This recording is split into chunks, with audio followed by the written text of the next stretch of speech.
মাসালুহা, যেই গাছের পাতা কোনোদিন ঝরে না, পাতা পড়ে না, একটা গাছ আছে। মাসালুহা কামাসালিল মুসলিম, এই পাতার দৃষ্টান্ত মুসলিমের দৃষ্টান্ত একই। হাদিসুনি মাহিয়া, দেখি তো কোন সাহাবী বলতে পারে এটা কোন গাছ। আল্লাহর হাবিব বললেন এমন একটা গাছ আছে যেই গাছের কোনো পাতা ঝরে না। এই পাতার দৃষ্টান্ত, গাছের দৃষ্টান্ত, মুমিনের দৃষ্টান্ত একরকম। ফাহাদিসুনি মাহিয়া, কে আছো বলতে পারো এটা কোন গাছ? কেউ পারে না। সাহাবারা মনে করছে এটা মরুভূমির কোন একটা গাছ হবে। কেউ বাড়ির পাশে যে খেজুর গাছ আছে এটা খেয়াল করে নাই।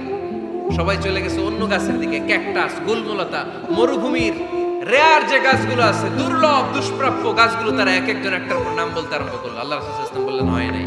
একজন বলে একটা, আল্লাহর হাবিব বললেন হয় নাই। সবশেষে কেউ যখন পারে না, আল্লাহ রাসূল সাল্লাল্লাহু আলাইহি ওয়াসাল্লাম বললেন ইন্নাহা নাখলা, এটা খেজুর গাছ। এটা কি গাছ?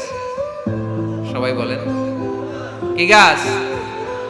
খেজুর গাছ। কেউ পারে নাই। ওয়াজ শেষ, নসিহত শেষ, সবাই বাড়ি ফিরে যাচ্ছে। সাইয়েদনা ওমর ফারুক রাদিয়াল্লাহু তাআলা আনহু উনি ওনার ছেলে আব্দুল্লাহ ইবনে ওমরকে নিয়ে যাচ্ছে। আব্দুল্লাহ ইবনে ওমর হঠাৎ করে বললেন, আব্বা, আল্লাহ রাসূল যখন জিজ্ঞেস করেছিল এটা কোন গাছ, আমি কিন্তু জানতাম এটা খেজুর গাছ। আমি কিন্তু জানতাম। ওমর ফারুক বললেন, বলো নাই কেন?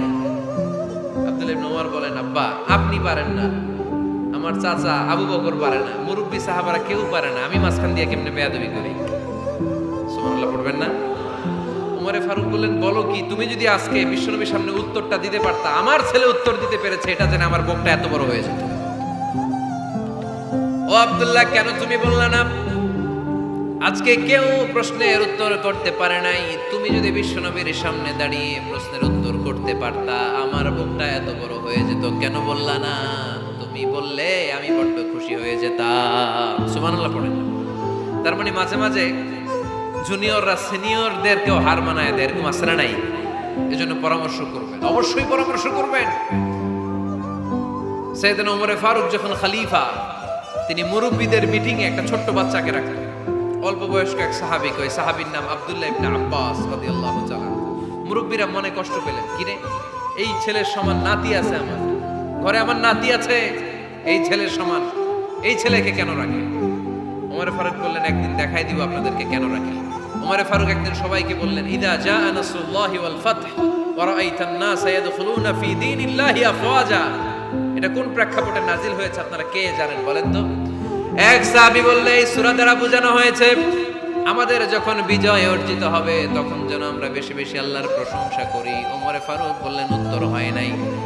আরেক বয়স্ক সাহাবী বললেন, আমাদেরকে রব্বুল আলামিন বড় বড় শহর বিজয়ের ব্যাপারে আদেশ দিয়েছে, এই সূরা দ্বারা আমি এটা বুঝেছি। ওমর ফারুক বললেন, হয় নাই। কেউ যখন উত্তর করতে পারে নাই, ওমর ফারুক বললেন, ও আব্দুল্লাহ ইবনে আব্বাস, তুমি এই সূরার ব্যাপারে কি জানো? আব্দুল্লাহ ইবনে আব্বাস বলেন, হুয়া আজালু রাসূলিল্লাহ, এই সূরা দ্বারা বিশ্ব নবীর আগাম মৃত্যুকে বোঝানো হয়েছে। ইদা জাআ নাসরুল্লাহি ওয়াল ফাতহ, নবী হে, যখন বিজয় আসবে, আল্লাহর পক্ষ থেকে সাহায্য আসবে, ওয়ারাআইতান নাসা ইয়াদখুলুনা ফি দীনিল্লাহি আফওয়াজা, আপনি দেখবেন দলে দলে পানির মতো লোকজন কালিমার ছাতার নিচে প্রবেশ করতেছে। তো সবাই যখন কালিমা পড়ে মুসলমান হয়ে যাবে, সবাইকে মুসলমান বানানোই ছিল বিশ্বনবীর মিশন। মিশন যখন কমপ্লিট, নবী থাকার পৃথিবীতে আর দরকার নাই। এই সূরা দ্বারা আল্লাহ বুঝিয়েছেন বিশ্বনবী পৃথিবীতে আর বেশি দিন বেঁচে নাই। চিল্লায় বলেন ঠিক কিনা?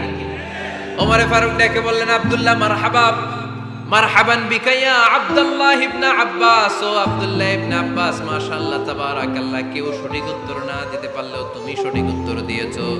তুমি এই সূরার ব্যাপারে যতটুকু জানো আমিও জানি ততটুকু। পড়েন সুবহানাল্লাহ। তুমি সঠিক উত্তর দিয়েছো। এই হাদিসগুলো প্রমাণ করে মাঝে মাঝে জুনিয়ররা সিনিয়রদেরকেও হারিয়ে দেয়। চিল্লায় বলেন ঠিক কিনা? এজন্য মাঝে মাঝে বাচ্চা ছেলেদেরও পরামর্শের দরকার আছে না নাই? ঘরে সুখ নাই, শান্তি নাই, কারণ পরামর্শ করেন না তো। আব্বা আম্মার পরামর্শ নেন, স্ত্রীদের পরামর্শ নেন, ছেলে মেয়েদের পরামর্শ নেন। গুরুত্বপূর্ণ সিদ্ধান্ত নেওয়ার আগে পরামর্শ করে সিদ্ধান্তগুলো নেওয়ার দরকার আছে না নাই? পরামর্শ করে ফ্যামিলি মিটিং এ যদি আমরা সিদ্ধান্ত নেই, ওই সিদ্ধান্তে বরকত দিবে কে? আওয়াজ করে বলেন, ওই ঘরটারে বরকতময় করে কে?